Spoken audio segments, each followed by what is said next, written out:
Bonjour à tous. Donc effectivement, nous allons parler de mobilité, de ville et de territoire.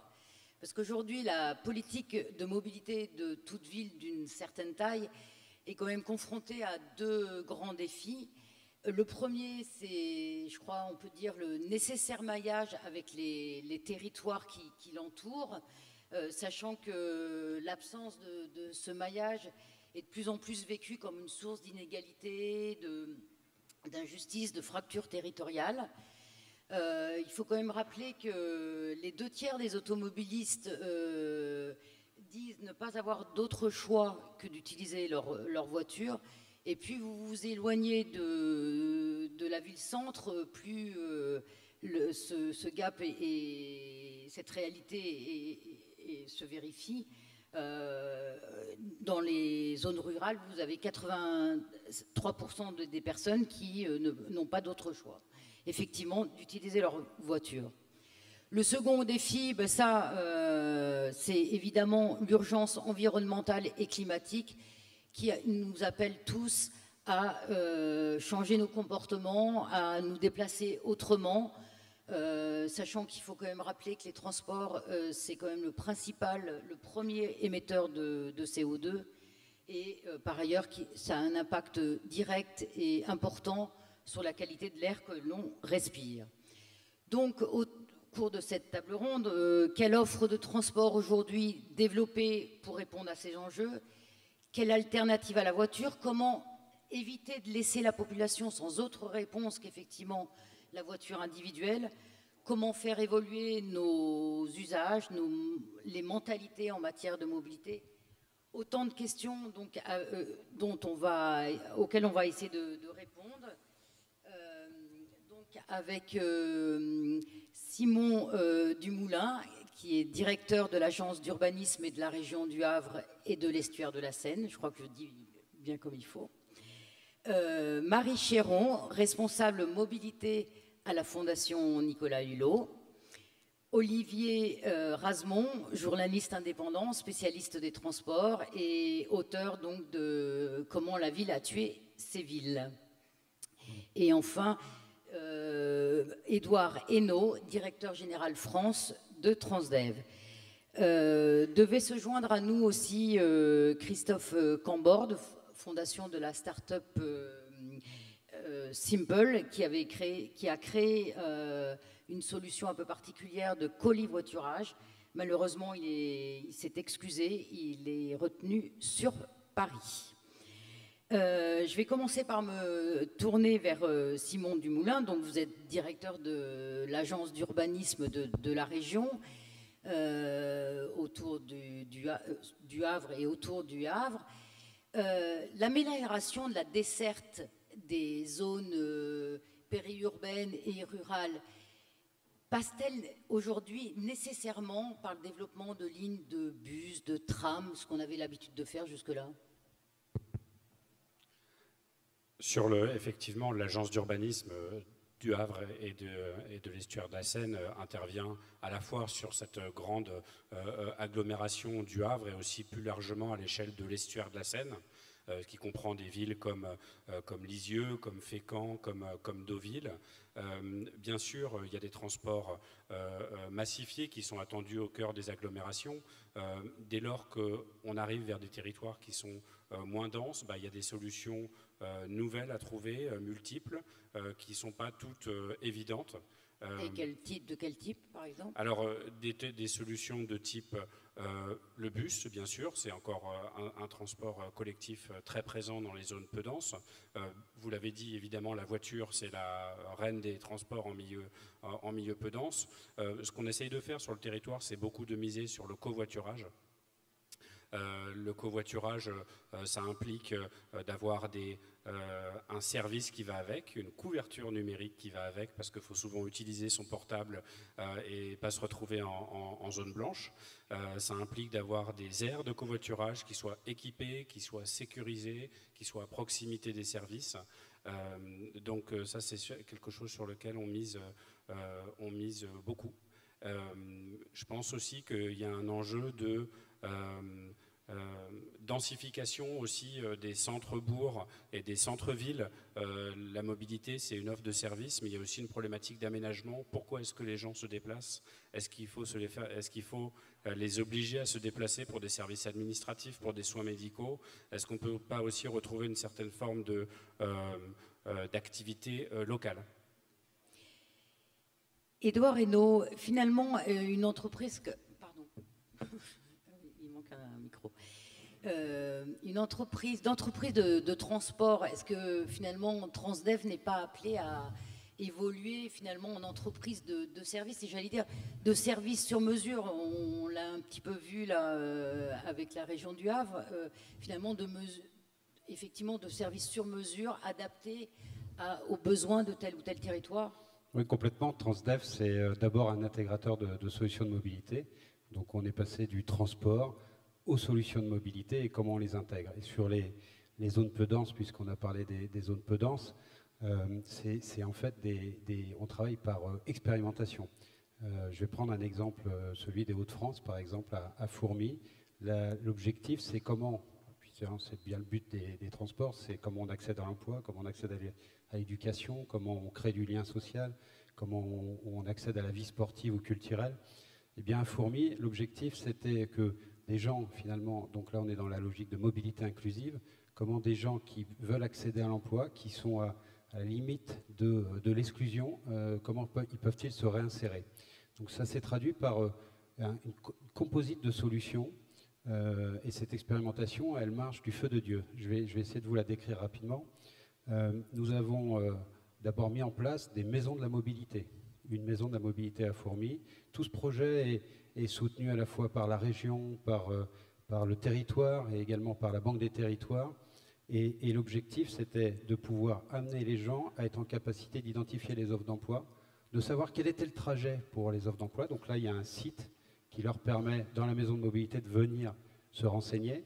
Après, on coach ces personnes-là pour qu'elles puissent utiliser les transports. On a mis en place du transport à la demande avec des véhicules électriques. Et puis, on a aussi du covoiturage rural qui permet, en fait, pour 2 € de pouvoir aller à son interview d'emploi et peut-être de relever le challenge, c'est de se réintégrer par l'emploi. Là, on voit, c'est vraiment dans la dentelle, c'est sur un territoire peu dense finalement, vraiment du sur-mesure, sur-mesure. Oui, et puis on voit qu'en fait, cette mobilité elle doit être personnalisée. Donc c'est vraiment être en capacité à travers la mobilité connectée, en fait, à travers les nouveaux outils que nous avons, de pouvoir faire du sur-mesure pour permettre aux gens d'avoir un accès simple et de manière évidente à toutes les solutions qui existent. On a vu, il y a du covoiturage, il peut y avoir du transport à la demande, hein, et puis vous pouvez aussi rejoindre après les réseaux qui vous permettent d'aller vers les agglomérations. Marie Chéron, est-ce que finalement l'évolution des mobilités, ça ne soulève pas aussi une question de gestion de l'espace public? Oui, tout à fait, puisque pendant des décennies, finalement, on a organisé tout notre espace public autour de la voiture. À la fois les villes qui se sont adaptées à la voiture et puis tous les territoires et toutes les zones qui sont moins denses et qui sont aujourd'hui moins desservies par les transports en commun et qui le sont de moins en moins. Finalement, on s'est adapté à la voiture. Et finalement, aujourd'hui, on subit ça de par les externalités de la voiture en termes de pollution, en termes d'impact d'émissions de gaz à effet de serre et également en termes de coûts, étant donné que la voiture quand même pèse dans le budget des ménages de manière croissante, ça représente quand même 6 jusqu'à 9 000 € par an et ça n'est pas tenable. Enfin, quand on parle d'économie et de pouvoir d'achat, je crois que c'est un des premiers points qu'il faut quand même soulever. Donc ça n'est pas tenable, il faut qu'on arrive à changer. Sortir de ça, ça ne va pas se faire effectivement en claquant des doigts. Donc c'est aussi un peu toute la difficulté quand on arrive avec des panels de solutions qui ne sont pas forcément faciles à mettre en place dans des zones peu denses. Donc il va falloir aussi repenser la façon dont on aménage les territoires. Alors premier constat, c'est que souvent quand on est dans des zones moins desservies par les transports en commun, quand les gens sortent de chez eux, parfois c'est même pas possible de marcher à pied. On est obligé de prendre la voiture pour aller faire une course ou un déplacement de proximité. Donc je crois que là, déjà rien que là-dessus, arriver à recréer des cheminements piétons, et ça va être un des enjeux de la campagne municipale, c'est comment on arrive au sein des collectivités locales à reproposer des programmes qui permettent de réaménager des cheminements piétons, de refaire du vélo sur des petits déplacements de proximité, avoir des pistes cyclables sécurisées. Dans trop d'endroits, on a des pistes cyclables qui ne sont qu'un bord de trottoir ou bord de talus, qui frôlent des voitures qui roulent à 80, bon maintenant on est à 80 km/h, mais ça ne change pas tellement. Ça change pas grand-chose. Ça ne baisse quand pas on est en tellement vélo. le niveau de risque, alors qu'on est dans des territoires où ça peut être d'autant plus agréable de cheminer en vélo. Et après, c'est redévelopper tous les services qui peuvent aller avec. Ces déserts de covoiturage mieux faits, ces déserts de stationnement vélo, c'est des stationnements sécurisés. C'est retrouver également des capacités d'aménager des points multimodaux. On habite tous à des distances totalement raisonnables d'une gare et dont on a nombre de gares qui sont en désertion en France. Donc on a largement de quoi réaménager ces espaces multimodaux. Et dernier point, la voiture dans les zones les moins desservies, c'est une voiture par ménage, voire 2, voire 3. Et donc il faut commencer à... On ne va pas tout de suite supprimer la voiture. Moi, régulièrement, on me dit, mais on ne peut pas se passer de voiture. Il ne s'agit peut-être pas de se passer de voiture, mais a-t-on besoin d'avoir dans 3 un nombre de voitures, ménages 3 voitures ouais. Comment on fait pour déjà commencer à se séparer d'une voiture et puis peut-être de 2 quand on en a 3? Mais ça, c'est une vraie question. Comment effectivement arriver à amener les personnes à être convaincues qu'il peut y avoir... Voilà, abandonner en partie et partager avec des solutions alternatives. Alors je vais juste citer l'exemple de Clem, qui est une société qui propose du véhicule électrique partagé dans des zones du coup peu denses, avec plusieurs projets développés en France et qui, de mon point de vue, mériteraient d'être mieux connus et qui du coup nous explique que ces systèmes-là fonctionnent très bien. C'est de la voiture partagée, donc les gens vont utiliser ces voitures partagées dans des zones où de toute façon elles ont besoin d'une voiture. Par contre, ça marche si on les accompagne. C'est-à-dire si on leur montre, si on leur fait tester ces services-là, parce que c'est très peu cher, ça va être 1 euro de l'heure, 2 euros de l'heure, mais finalement il y a un bienfait, ça marche si on teste, on accompagne, on sensibilise. Et là il y a vraiment un besoin d'effort de la part des collectivités. Amener les gens à prendre ce réflexe, quoi. Exactement. Je pense, Olivier, que vous démentirez pas Marion, et qu'effectivement, penser l'évolution des modes de déplacement, des usages, ça nécessite clairement et peut-être avant tout aussi de repenser la configuration de nos villes. En fait, plus je regarde un peu partout comment ça se passe, et plus je me déplace la plupart du temps sans voiture dans tout type de territoire, y compris à la campagne ou dans des banlieues, dans des espaces suburbains, etc., plus je constate une chose assez simple, c'est que l'usage des différents moyens de transport est avant tout le résultat de la forme du territoire. Évidemment, et on peut avoir toutes les politiques publiques qu'on veut, que vous faites, qui sont en place, vont très bien. On peut avoir toutes les volontés individuelles qu'on veut. Comme l'ont rappelé les Gilets jaunes, quand on a un territoire fait seulement pour la voiture, eh ben, c'est compliqué de se passer de voiture. Ils ont le sens du pléonasme, mais c'est un peu ça. Ou alors on le fait, mais alors il faut, soit, comme tu dis Marie, être très accompagné et avoir l'information, etc. Soit il faut se faire des recherches, il faut aller voir quels sont les cars qui passent, à quelle heure, est-ce qu'il faut se renseigner autour de soi, est-ce que généralement ils passent à l'heure, est-ce que c'est une région qui est propice à l'autostop, exemple la vallée de la Drôme est propice à l'autostop, d'autres régions beaucoup moins, et donc voilà, est-ce que c'est possible, est-ce qu'effectivement il est possible de louer un vélo, parfois il est possible, j'étais au festival du journalisme de couture dans le Lot-et-Garonne au mois de juillet avec Le Monde, et j'ai posé la question, j'ai dit, mais attendez, là vous avez tout un tas de navettes qui font 3 km le matin, le soir, ok, elles sont garées là toutes sur un champ comme ça. Et est-ce qu'il n'y a pas moyen, tout simplement, moi j'ai 3 km à faire pour aller à la chambre d'hôte où on m'a logé, est-ce que je ne peux pas louer un vélo? Donc je me suis renseigné, donc ça demande un peu d'organisation, mais ça repose beaucoup. Est-ce qu'il n'y a pas un vrai enjeu, et là je m'adresse à tous, justement de rendre véritablement accessible ce qu'on développe ici ou là, ce qui commence à naître. Je termine juste le raisonnement. En fait, le problème, c'est que, ok, on a le territoire qu'on a.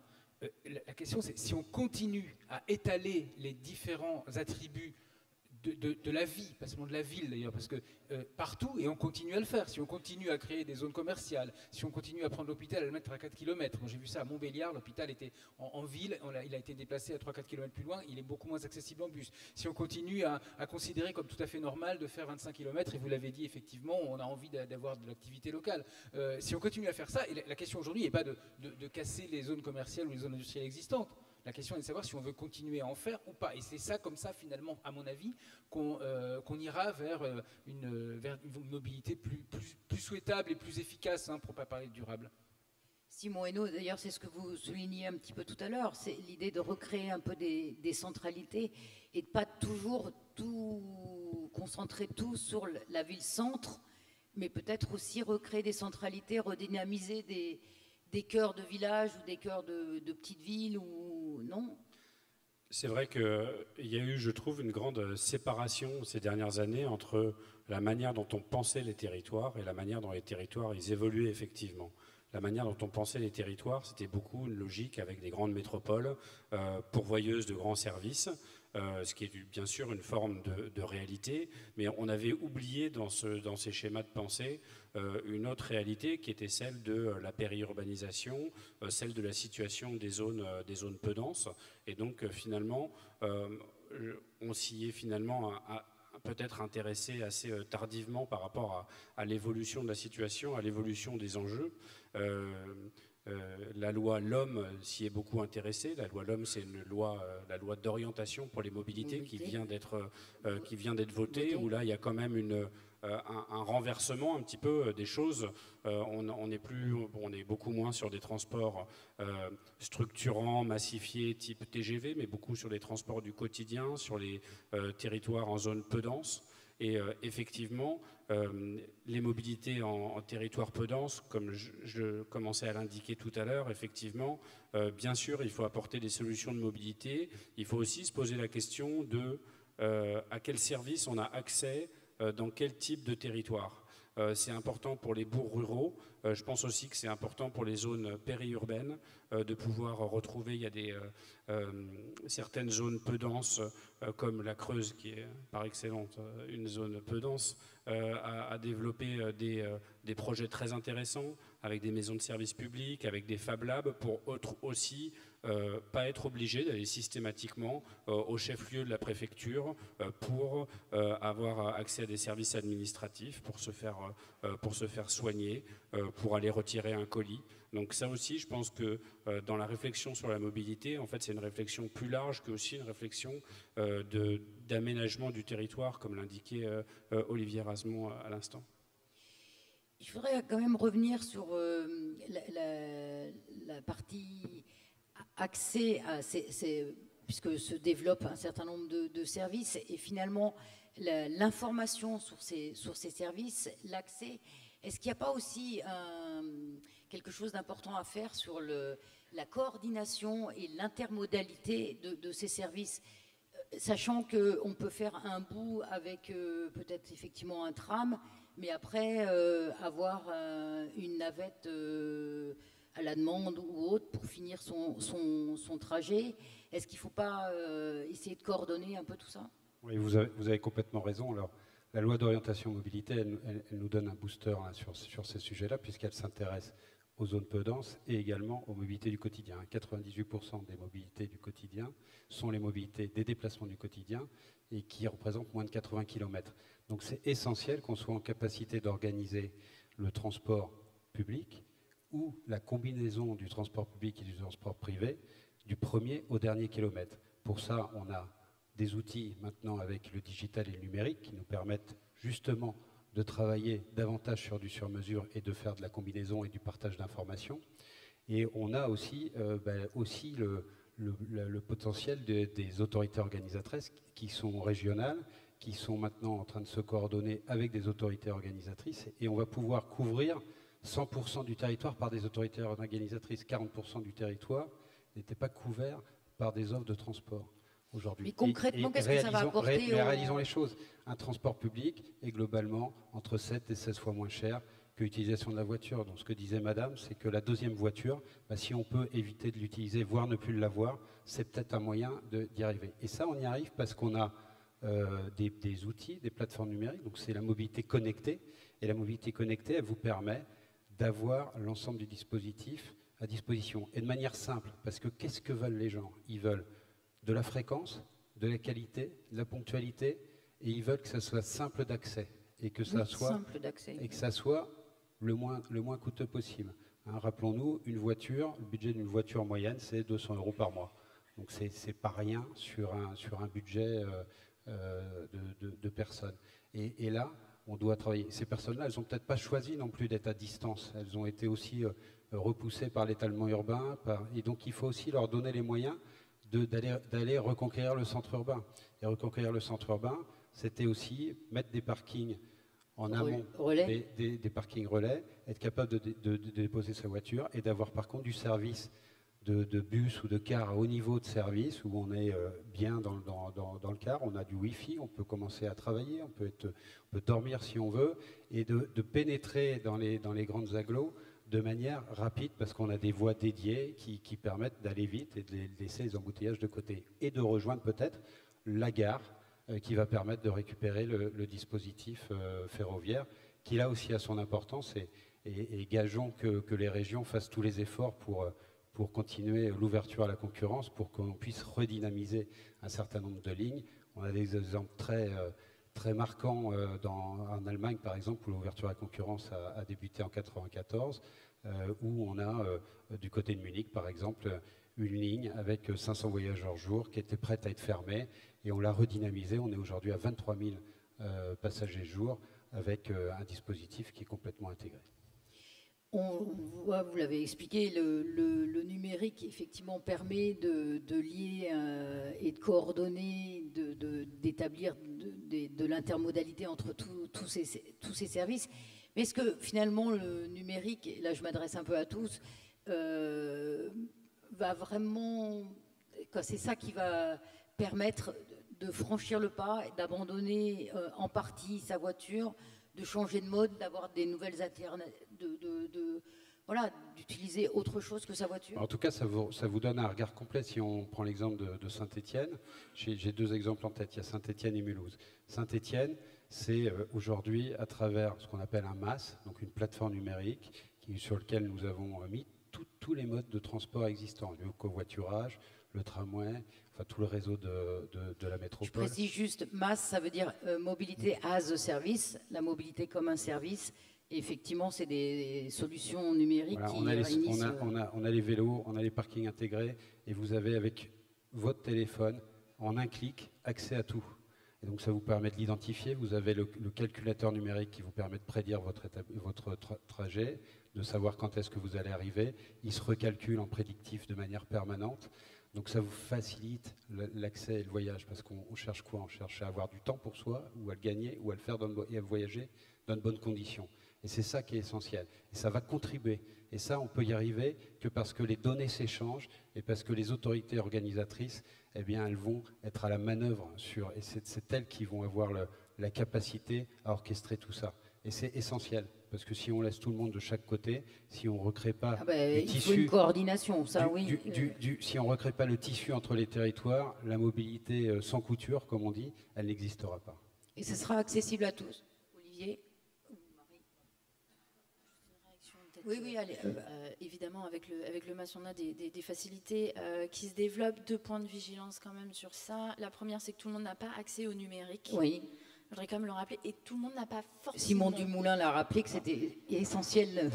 Non, mais tout le monde n'a pas forcément envie d'être dépendant de son smartphone pour pouvoir se déplacer. Et si à un moment donné, on est obligé d'avoir un smartphone pour se déplacer, là, ça devient contraignant. Donc, il y a vraiment cette difficulté-là. Et aujourd'hui, on a tendance à aller dans une fuite en avant en disant tout le monde peut se déplacer grâce au numérique.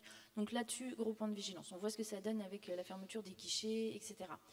Deuxième point de vigilance, c'est l'impact de ça. C'est-à-dire qu'un smartphone et toute la connectivité, c'est des matières premières, c'est des ressources minérales et c'est de l'énergie consommée. Là, on a quand même une problématique sur les transports, c'est qu'on est aujourd'hui, vous l'avez rappelé en introduction, sur un secteur qui a un impact très lourd sur l'environnement et sur le climat, et en matière de consommation de ressources minérales. Si en plus on se met à tout connecter, la mesure de ces impacts, elle n'est pas faite aujourd'hui de manière intégrale, mais elle est plutôt inquiétante. Je pense qu'il faut vraiment faire attention. Et là, du coup, il faut, je pense, dans cette discussion, si on veut vraiment aller au bout, il y a la question de la démobilité. C'est-à-dire que la mobilité connectée, c'est bien, mais pour répondre aux défis climatiques, on va avoir besoin de maîtriser aussi les déplacements. C'est une des grosses difficultés. On a besoin de maîtriser les déplacements parce qu'on a besoin de maîtriser les impacts derrière. C'est une contrainte, elle est réelle. Ça veut dire qu'à un moment donné, il va falloir limiter les déplacements. Et si on veut ne pas enfreindre les libertés, il faut qu'on puisse réduire en premier lieu tous les déplacements qui sont subis. Et donc là, on revient à toute la discussion qu'on a eue sur l'aménagement et l'urbanisme. Donc nous, on a vraiment des points de vigilance sur les outils connectés, parce qu'on ne voudrait pas que cela laisse à penser que ça pourrait débrider totalement tous les déplacements. Typiquement, quand on a de la voiture partagée en ville, dans des centres urbains, là où il y a déjà du déplacement, du transport en commun qui est adéquat, ce n'est pas forcément la meilleure solution. Les véhicules partagés, finalement, ont une plus-value là où il y a trop de voitures. Olivier ? On est souvent à la recherche de la solution unique, parfaite, merveilleuse. Il y avait la voiture, maintenant il y a le smartphone. Et donc on continue. Alors je suis tout à fait d'accord avec ce que vient de dire Marie. Je pense que tout ce qui est numérique peut être très utile pour les opérateurs, entre les organisateurs, et les collectivités et puis les opérateurs. Après, il y a une autre chose, c'est qu'est-ce que finalement on veut quand on se déplace. Et je pense qu'il faut partir de là, en fait. La voiture est un tapis volant, un tapis roulant. Voilà, on appuie avec son pied et on se retrouve relativement vite. En tout cas, on va assez loin, on va partout, puisqu'il y a un système, un réseau organisé pour ça, très simple. Dans une ville de la reconstruction, comme on dit, c'est encore plus visible, c'est très net, il y a des grandes avenues toutes droites, assez larges, il n'y a pas de problème, on peut circuler en voiture. Il y a des pistes cyclables aussi, mais elles sont vides, parce que forcément c'est tellement simple de tout traverser, de traverser le Havre en voiture que forcément à vélo c'est moins encourageant. Et en fait, qu'est-ce qu'on veut ? Et il y a une tendance, un peu chez les spécialistes du transport public, chez certains en tout cas, à considérer qu'on va apporter par les transports publics et autres, c'est-à-dire tramway, bus, vélo, partagé ou pas, etc., la même chose que permet la voiture, c'est-à-dire une sorte de mobilité sans couture. C'est un peu l'idée de mobilité comme un service. Voilà, c'est sans couture et grâce à mon téléphone, hop, ça y est, je sais que je vais pouvoir d'abord prendre un vélo, puis un bus, puis une trottinette, puis je sais pas quoi, puis ensuite un train, très bien. Sauf que est-ce que c'est vraiment ça ? Est-ce que c'est vraiment sur ce terrain-là que les transports publics et autres, si on peut dire, peuvent concurrencer les voitures ? Et moi, je vois beaucoup d'avantages à se déplacer sans voiture, qui ne sont pas nécessairement ce sans couture-là. Parce qu'on sait très bien que quand on prend un bus, certes, on peut alors dormir, ça dépend, parce que le chauffeur met sa musique souvent. Donc bon, voilà, quand manger c'est interdit, bon. Mais on sait qu'effectivement, on peut en principe avoir du temps pour soi. Et ça, c'est une chose. Dans le train, de manière encore plus nette. Quand on est à vélo, on sait qu'on fait de l'exercice, qu'on a cette liberté aussi d'aller où on veut, etc. Il y a plusieurs aspects. Il y a première chose, cette liberté, voilà, ce temps gagné, ce temps pour soi. Et puis un avantage absolument énorme, c'est quand on sait qu'on prend le tram, eh ben on sait qu'on n'aura pas à se soucier ensuite de où on doit garer le tram. Mais il faut peut-être aussi redonner... Et donc ça, c'est un avantage par rapport à la voiture qu'on doit garer, donc c'est une question qu'on se pose avant, qu'on commence à réfléchir, ça torture un peu l'esprit, on prend le tram, c'est terminé.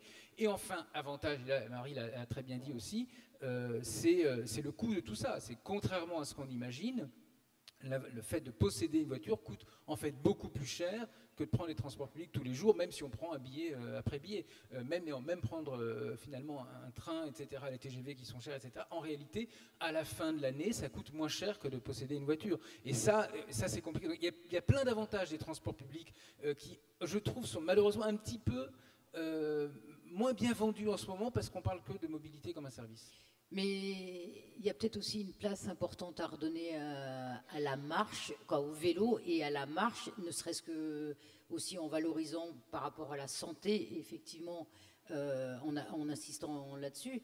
La marche est aussi, même adaptée à certains territoires, et organiser ça, je ne sais pas. Comment vous envisagez les choses, vous, sur le Havre et autour ? Alors, c'est vrai que Le Havre est une ville où l'empreinte de la voiture est assez importante pour beaucoup de raisons historiques et notamment par effectivement la trame urbaine qui fait que les voitures elles circulent très bien. La ville a été reconstruite dans les années 50, donc avec des avenues, des boulevards très, très larges. Donc encore une présence importante de la voiture.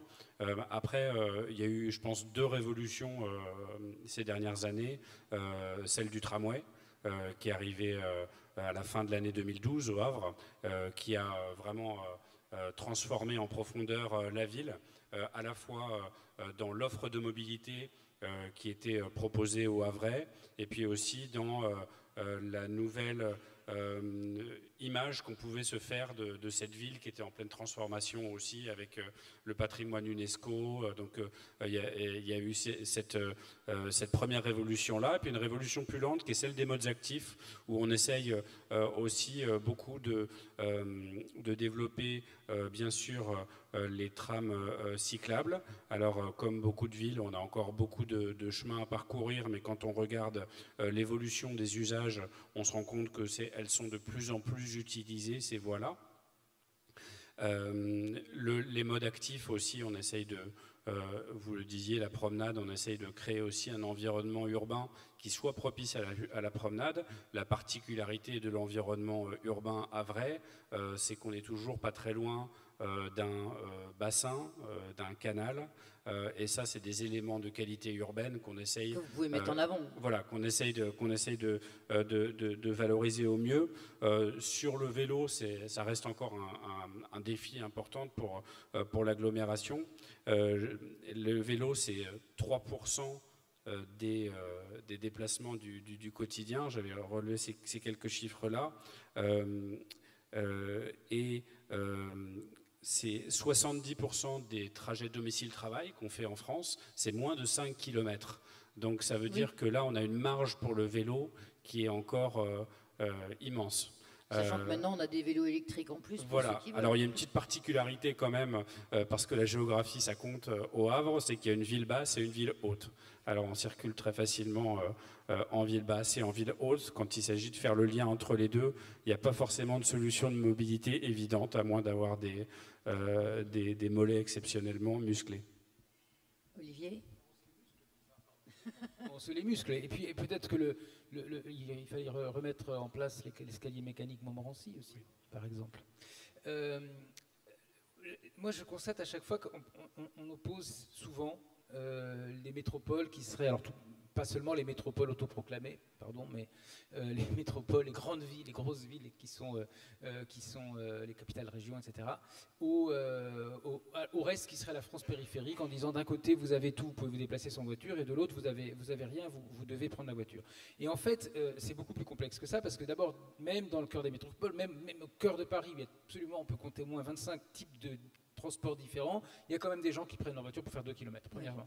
Et deuxièmement, tout ça est très lié, non pas tellement à la taille de la ville, non pas au nombre d'habitants, mais à la densité. Dans un village de 1300 habitants, dense, avec des maisons collées les unes aux autres, avec des commerces, des services suffisamment pour y subsister sans avoir à quitter le village, et ben les gens se déplacent à pied tout simplement. Et au contraire, dans une ville californienne très étalée de 200 000 habitants, comme Irvine, je ne suis pas sûr qu'il y ait 200 000 habitants, mais en tout cas c'est très grand, il y a beaucoup d'habitants, mais c'est tellement étalé que par définition, on est en voiture. Donc la forme urbaine, je reviens à ça, est quand même essentielle. Et effectivement, la marche, ben oui, c'est bon pour la santé, et c'est la première chose, et c'est vrai que c'est quand même très compliqué parfois. Il suffit de regarder certains carrefours dans les villes, il suffit de regarder, moi je le fais beaucoup, je me déplace à pied souvent, et je vois, mais là, si moi je veux traverser ce carrefour, je dois faire ça, si j'avais une voiture, ce serait tout droit. Et c'est très souvent encore pensé de cette façon, ça c'est dans les villes, et puis comme l'a dit Marie Chéron, bah oui, parfois dans des villages, il n'y a même pas de trottoir. Est-ce que les entreprises n'ont pas aussi un rôle à jouer pour promouvoir justement le covoiturage, le vélo, la marche C'est évident. Oui. Les entreprises ont un rôle clé à jouer. Alors, elles sont incitées à faire des plans de mobilité depuis plusieurs années déjà, notamment les entreprises de plus de 100 salariés. Et pourtant, on se rend compte dans les faits que finalement, ces plans de déplacement, ça reste des documents qui sont classés dans les tiroirs. Mais puisqu'il y a un défaut de compétences en interne dans les entreprises pour pouvoir mettre en place du covoiturage, des services de la location de vélos ou autre. Donc là, ce que la loi mobilité va apporter quand même, ce qui a été difficile à obtenir, c'est des incitations plus fortes pour tout ce qui va être covoiturage vélo, avec notamment la mise en place du forfait mobilité qui renforce en fait ce qu'on avait déjà. On avait déjà l'indemnité kilométrique vélo qui permettait aux salariés qui venaient en vélo de se faire rembourser jusqu'à 200 €. C'est pas automatique dans toutes les entreprises. Par an, mais voilà, c'était pas automatique. Donc il y avait une étude qui démontrait que quand c'était automatique et que tous les salariés pouvaient y prétendre, ça marchait et qu'il y avait un véritable effet levier. Mais finalement, non, le gouvernement a préféré laisser ça volontaire. Et donc là, ça a été une des bagarres de la loi L'Homme. Et effectivement, voilà, on a perdu. Donc ce ne sera pas obligatoire, mais le gouvernement s'est quand même engagé dans 18 mois, à refaire un bilan de ce dispositif-là, puisque ça reste volontaire. Mais du coup, nous, on incite absolument tous les salariés de toutes les boîtes de France à aller réclamer leur forfait mobilité, puisque ça permet d'avoir un défraiement qui, du coup, ne sera plus de 200 €, mais bien de 400 par an. Mais du coup, ça permet quand même de payer un petit équipement ne serait-ce que pour le vélo et de défrayer le covoiturage. Parce que finalement, venir en vélo, c'est pas non plus totalement anodin en termes de coûts. Il faut s'équiper, avoir des sacoches, etc. Avoir un vélo qui tient la route, pouvoir le faire réparer de temps en temps. Donc oui, on compte beaucoup sur les entreprises pour pousser ça. Et elles ont un rôle aussi dans la façon dont elles vont s'implanter sur les territoires.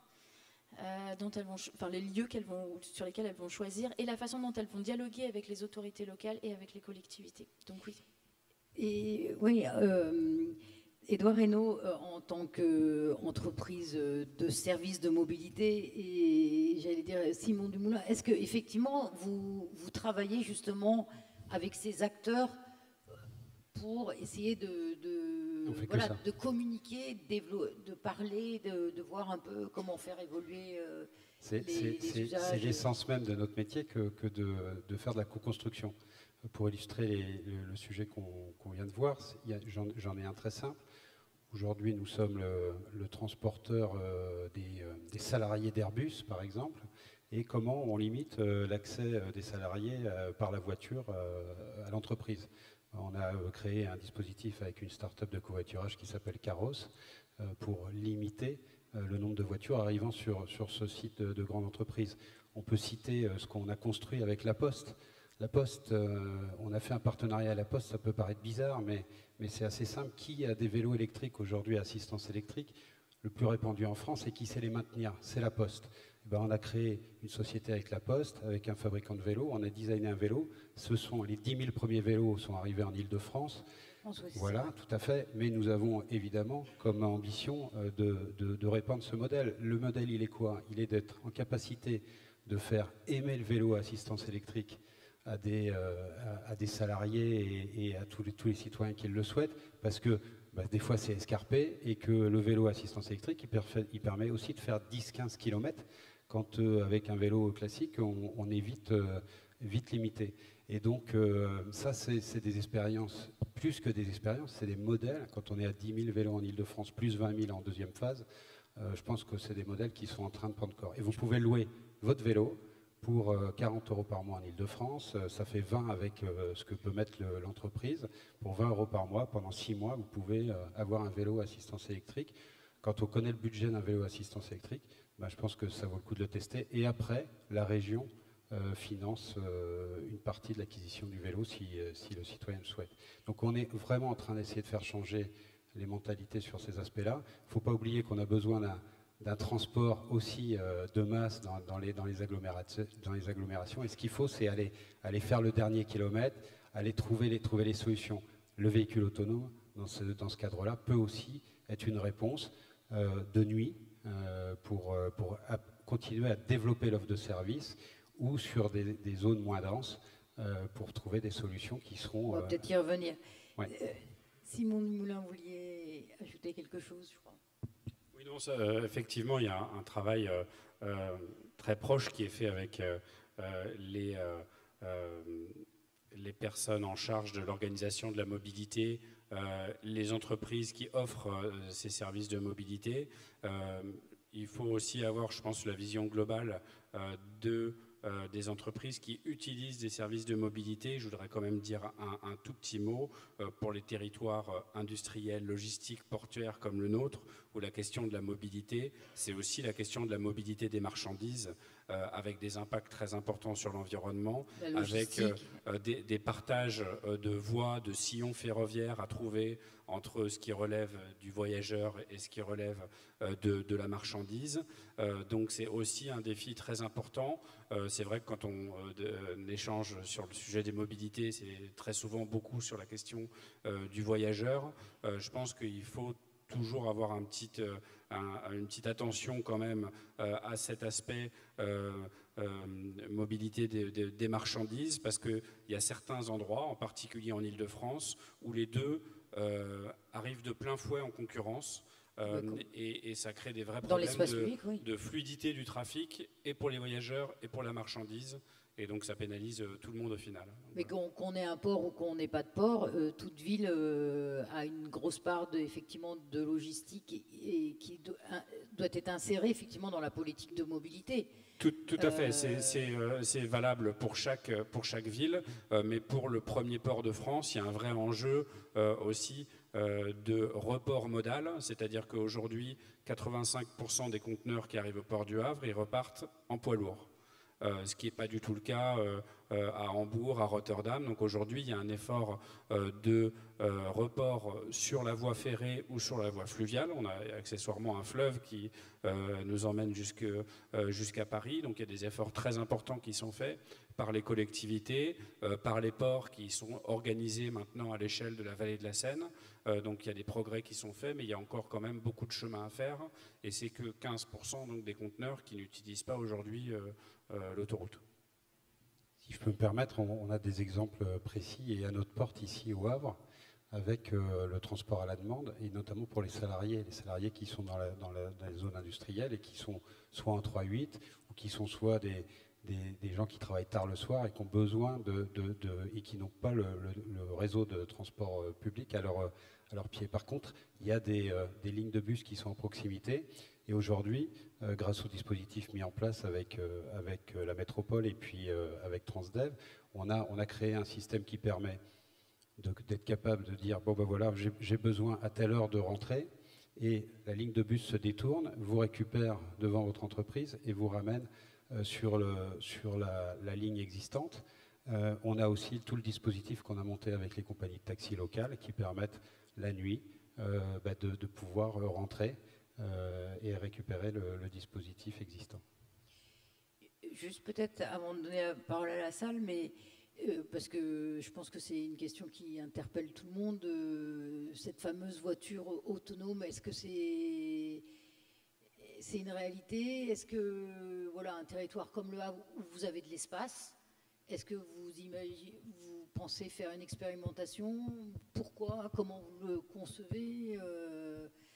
Parce qu'il ne s'agit pas, avec cette voiture autonome, de reproduire finalement nos voitures thermiques et en avoir autant. C'est pas le sujet. La voiture autonome, c'est une des solutions possibles parmi de multiples possibilités. Il y a déjà des expérimentations qui sont faites sur le territoire. À Rouen, il y a une navette qui a été mise en place avec Transdev, je crois. Au Havre, il y a une navette aussi qui va être mise en place entre le terminal croisière et le centre reconstruit dans le cadre d'un projet très ambitieux qui s'appelle Smart Port City. Après, est-ce que c'est la solution d'avenir? Je pense qu'on aura toujours une multitude de solutions face à nous. Je pense qu'il ne faut pas oublier que, ça va pas régler la situation de la présence de la voiture en ville et sur les routes, qu'elle soit autonome ou pas, et donc l'impact sur l'espace public. Et deux, elles pourront être plus propres, elles seront toujours très consommatrices d'énergie pour les raisons qu'a évoquées Marie Chéron tout à l'heure, parce qu'elles seront extrêmement connectées et fonctionnant à la 5G, et donc avec forcément aussi de l'impact environnemental. Donc ce sont des solutions intéressantes. Je pense qu'il ne faut pas, sur la question des mobilités, tout miser sur une seule technologie. Donc il faut tester, expérimenter, voir si ça marche, pour qui ça marche, à quelle échelle. Et tester en tant que, j'allais dire, transport en commun, quoi, pas individuel. Vous avez complètement raison. Je pense que la vision, c'est le transport autonome doit être partagé. Il doit être partagé. Voilà. Ce sont d'abord des navettes. Aujourd'hui, on a des expérimentations en cours qui fonctionnent à 30 km/h en voie ouverte, sur des voies qui sont équipées, donc avec des partenaires comme Ericsson, comme Renault, comme L'Or, et nous les opérons. On a déjà transporté dans le monde 3,5 millions de passagers. On a fait presque 2 millions de kilomètres. Bon, mais on est dans des logiques d'expérimentation. On est vraiment avec de la logique de supervision. Et l'objectif, c'est d'avoir un bus sur une voie site propre, équipée, et qui permet demain d'offrir davantage de services, et H24 quasiment. Et puis c'est peut-être viser le dernier kilomètre, celui qui est compliqué à structurer. Voilà. Donc on est vraiment, je dirais en 2022, on est à peu près certain qu'on aura une navette qui fonctionnera en voie site propre, qui sera autonome avec une supervision. Une supervision. Hein. Nous, on n'est pas dans le robot taxi tel qu'on l'imagine. D'abord parce que, comme vous le dites, ça multiplie le nombre de voitures, ou en tout cas ça ne le réduit pas. Et on est vraiment dans comment on développe du transport collectif. Marie ? Très rapidement, juste pour répéter les points de vigilance, j'ai déjà mis tout à l'heure, effectivement, on a une étude encore qui est sortie cette semaine et qui montre qu'un trafic de voitures autonomes non régulées pourrait générer jusqu'à 50% de trafic en plus. Donc on a vraiment un problème de congestion, encore une fois, à résoudre dans nos villes, et je crois que c'est la première des demandes citoyennes, c'est de gagner du temps et de la fluidité. Et je pense que dans tout ce débat sur la mobilité autonome, il faudrait repartir de la demande, des besoins réels des gens, puisqu'aujourd'hui, tout ce qu'on nous raconte sur le véhicule autonome, c'est porté par les constructeurs, par l'offre. Parce qu'il y a une compétition au niveau international entre constructeurs pour, dans une course aussi aux technologies, aux brevets, à la captation des données, etc. Donc je voudrais juste qu'on revienne dans la mobilité sur ce qu'on a besoin réellement, en fait, sur les territoires. Et c'est la première voie de la sobriété. Vraiment, encore une fois, et c'est une question démocratique.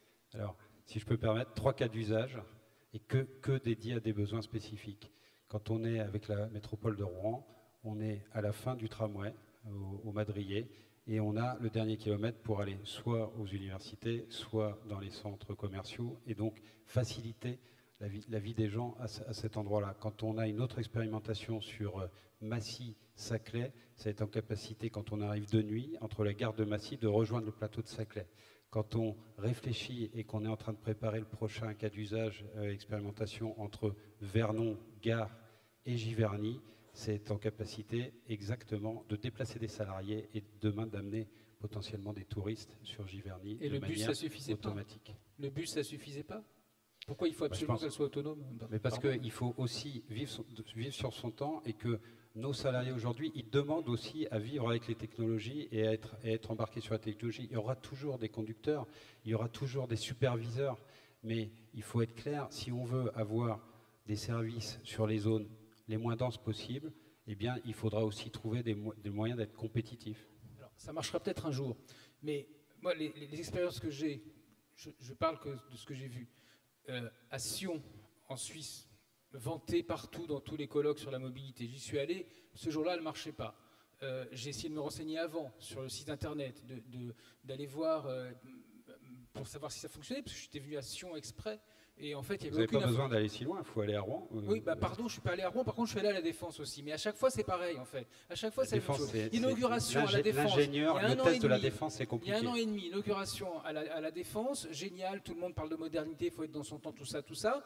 Résultat pratique, on a une navette autonome qui roule à 5 km/h, qui a défoncé toutes les dalles parce que c'est super lourd en plus, et qui sert à rien, les gens ne la prennent pas, ils préfèrent aller à pied ou éventuellement à vélo parce qu'en fait c'est plus rapide. Donc la question, ça marchera sans doute un jour, mais j'ai l'impression qu'il y a une sorte de fuite en avant, et en fait en plus, moi je veux bien, quand elle est partagée, oui ça a un sens dans certains endroits, je ne dis pas qu'elle a du sens nulle part, c'est exactement comme la voiture. Je vous parle de navette de 16 personnes. Oui, non, mais d'accord, un bus aussi. Donc, la vraie question, ok, autonome, très bien. Pas de conducteur, ça permet de ne pas payer le chauffeur, ou effectivement, quand il y a des difficultés de recrutement de chauffeur, bon, ok. Mais la question, c'est, est-ce qu'elle sera vraiment partagée ? C'est frappant. Est-ce que vraiment, l'objectif, très bien, ayons des voitures partagées. Pourquoi est-ce qu'on ne partage pas déjà celles qu'on a aujourd'hui ? Non, mais c'est ça la vraie question. Et je suis toujours surpris. Pourquoi est-ce qu'il faut passer l'étape technologique suivante pour arriver à un changement de comportement? Je suis toujours étonné de ça, et d'autant plus que quand on parle avec les concepteurs de ces trucs-là, ils disent « Ah, moi c'est super, quand je l'utiliserai, j'en aurai une, et puis je pourrai dormir dedans, faire la sieste, faire des cabrioles, tout ce qu'on veut. » D'accord, c'est pas du tout partagé ça.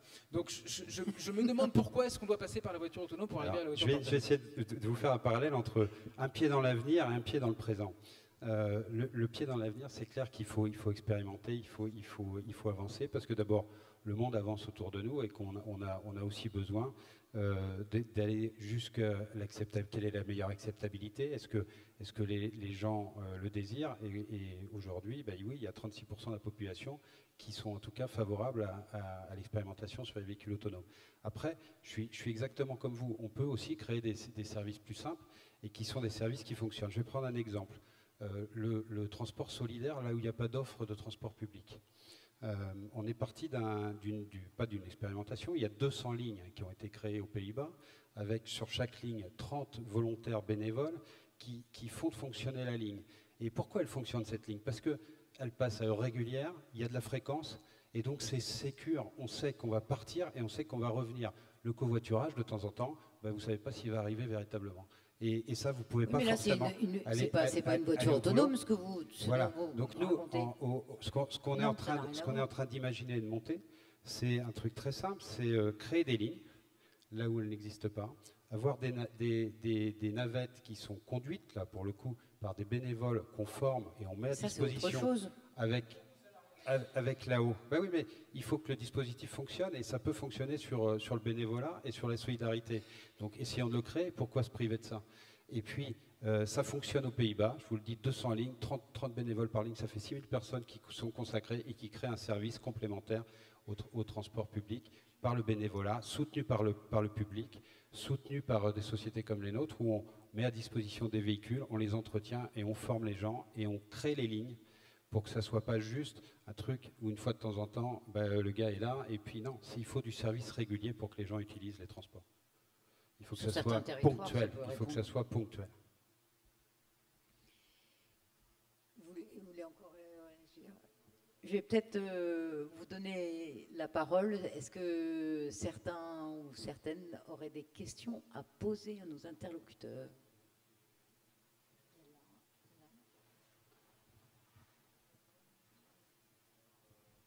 Bonjour, je suis Jean-François Sanson, je dirige le pôle mobilité du bassin d'emploi du Havre, qui est une société coopérative d'intérêt collectif et qui s'occupe de mobilité inclusive. Et donc je voulais interpeller un petit peu la table ronde, puisque comme on l'a pu le voir au travers de l'échange, là, au dernier moment, la mobilité n'est valable que si elle est pour le territoire, pour les habitants du territoire et avec les habitants du territoire.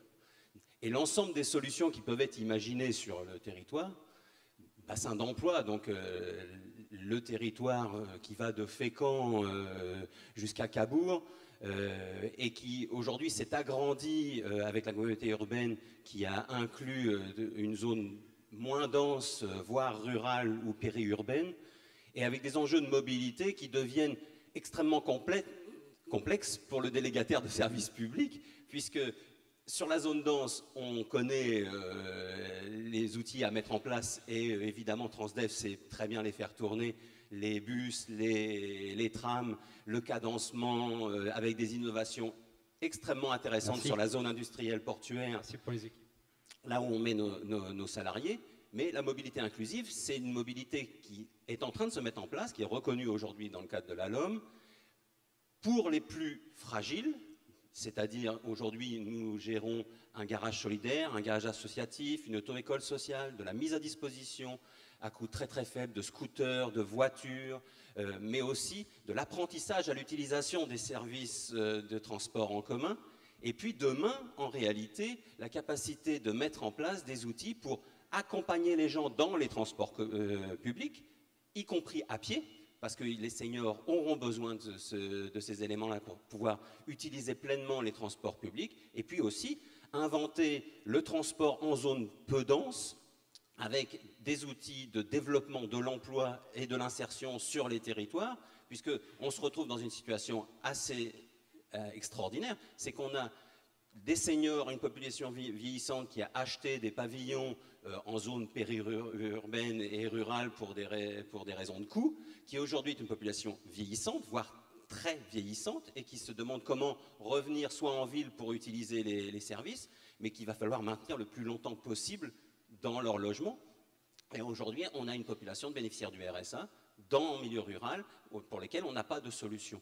Et donc, on est en train d'essayer de tisser les liens avec Transdev, avec les opérateurs délégataires de services publics, avec les services publics, pour inventer de nouvelles mobilités. Et puis, comme par hasard, on s'aperçoit qu'en réalité, on est en capacité, parce que nous, on vient du monde de l'insertion, on vient du monde de l'économie sociale et solidaire, on vient des territoires, et on a du mal à vivre parce que nos lignes sont identifiées comme étant des lignes de financement social. Et en réalité, on s'aperçoit que de plus en plus, ce qu'on est en train de faire, c'est de la mobilité, transport.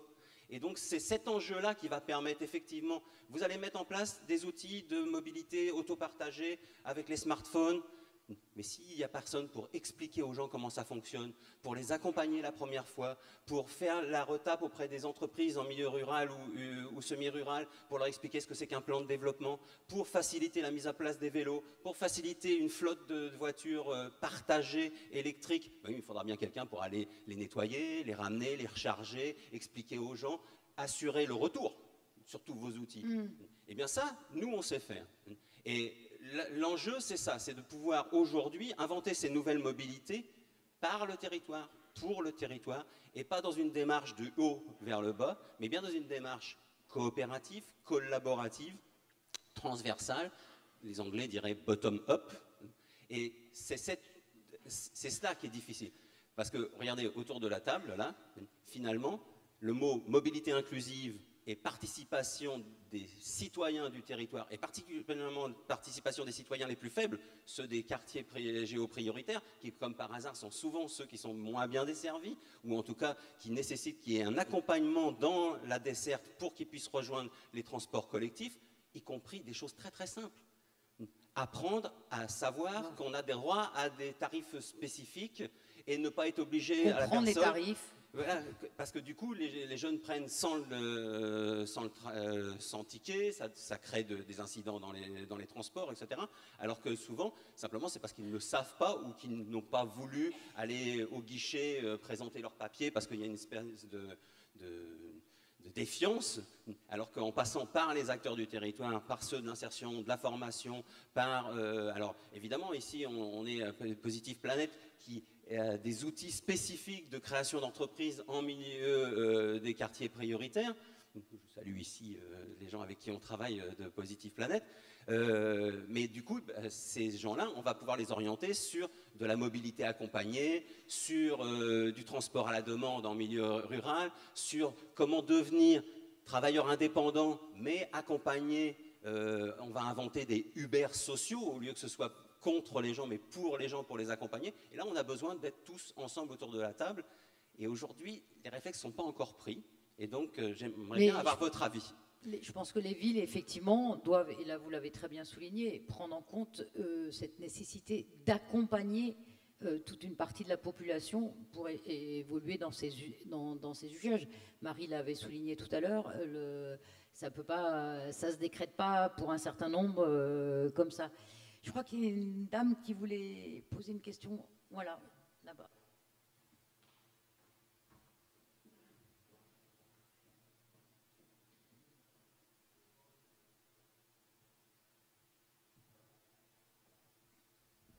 Bonjour, donc je suis Kabira Duron.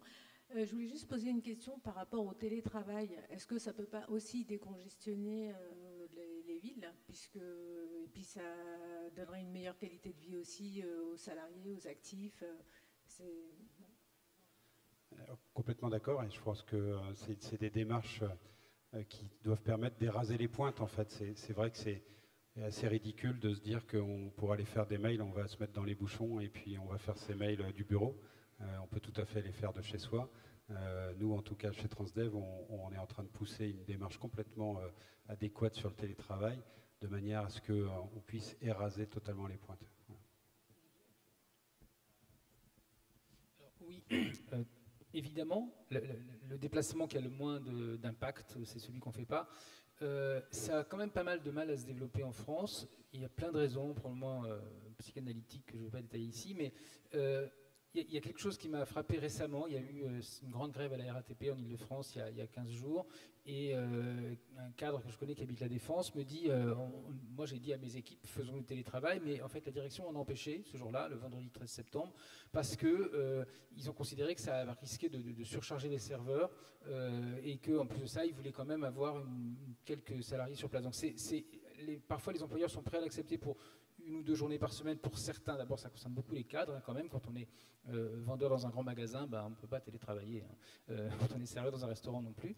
D'une part, et d'autre part, il y a quand même un autre exemple qu'il m'a donné. Il y a quelques mois, je crois, la présidente de la région Île-de-France, Valérie Pécresse, avait dit on va décaler les horaires dans les entreprises de façon à éviter de surcharger les transports aux heures de pointe, ce qui semble assez logique, comme ça a été fait à Rennes. Il paraît qu'à la Défense, il n'y a pas une seule entreprise qui a dit à ses salariés tiens, on pourrait faire ça. Ça a été, personne n'en a parlé. Il y en a eu? Alors, pardon. Si, justement.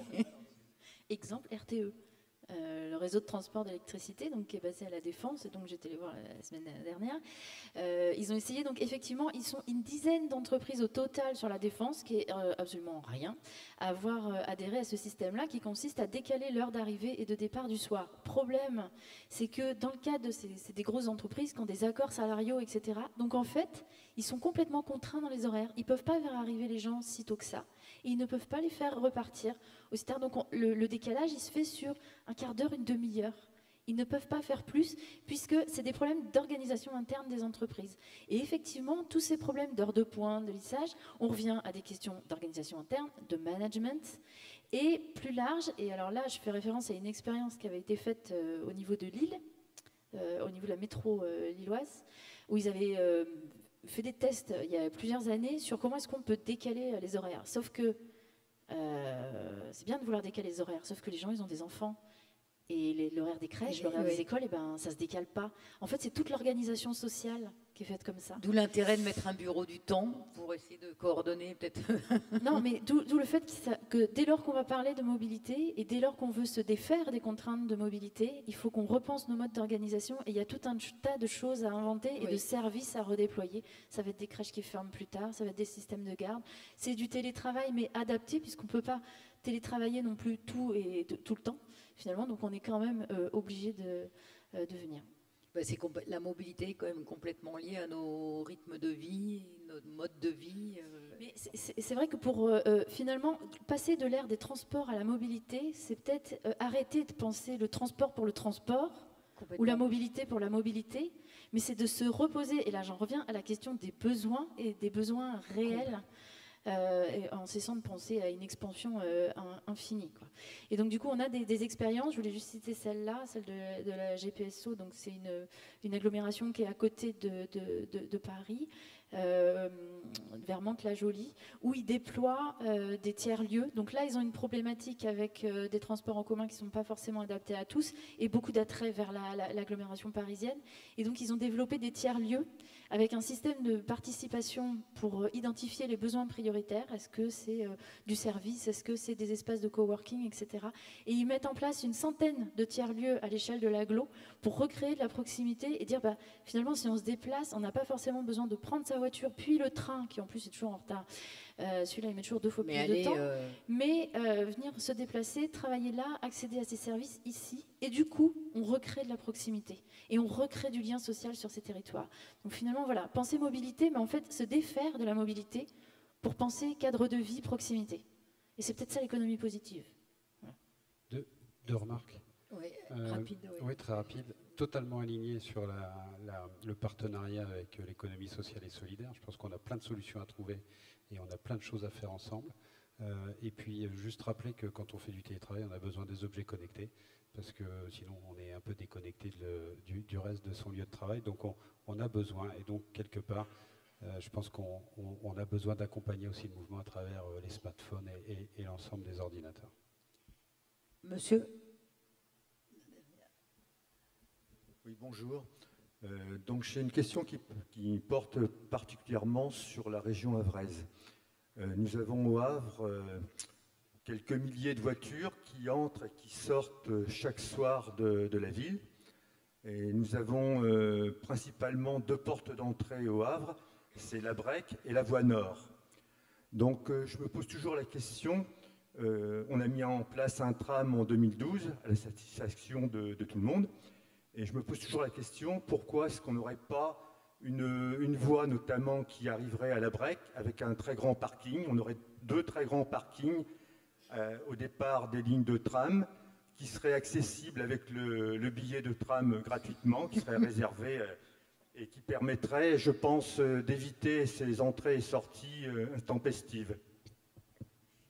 Et qui aurait aussi l'avantage, je dirais, pour les personnes qui l'utiliseraient, de ne pas avoir à payer de stationnement au Havre. Simon Dumoulin, vous avez une réponse? Ce sont des réflexions qui sont en cours, qui sont assez mûres sur le territoire. Des réflexions sur une ligne nouvelle de tramway qui irait jusque effectivement au stade Océane et à la Brec. Et pour ceux qui ne connaissent pas Le Havre, c'est donc à environ 5 à 10 kilomètres, donc à la sortie du Havre. C'est vrai que ça pourrait permettre de constituer des parkings relais à la sortie de l'agglomération. Donc ça fait partie des choses qui sont examinées en ce moment. Après, ce dont il faut avoir conscience, c'est que les gens ils viennent en voiture aussi aujourd'hui au centre du Havre parce que c'est facile. C'est globalement facile de se déplacer. On n'a pas trop de bouchons par rapport à d'autres agglomérations de notre taille. C'est plutôt facile de stationner au Havre. Donc, moi, il me semble qu'il peut y avoir une politique de parc relais autour du Havre, mais qu'elle doit être pensée avec l'offre tram et aussi avec la manière dont on travaille sur la question de la voiture. C'est pas juste le tram, c'est un équilibre tram-voiture. Ok. Ça va peut-être être le mot de la fin, parce que je crois qu'on a, à moins qu'il y ait vraiment une toute dernière question, mais... Pardon. Alors, merci beaucoup à vous, et effectivement, le débat pourrait se poursuivre, parce que c'est un sujet intéressant et passionnant même. Merci beaucoup. Merci. Bonne journée.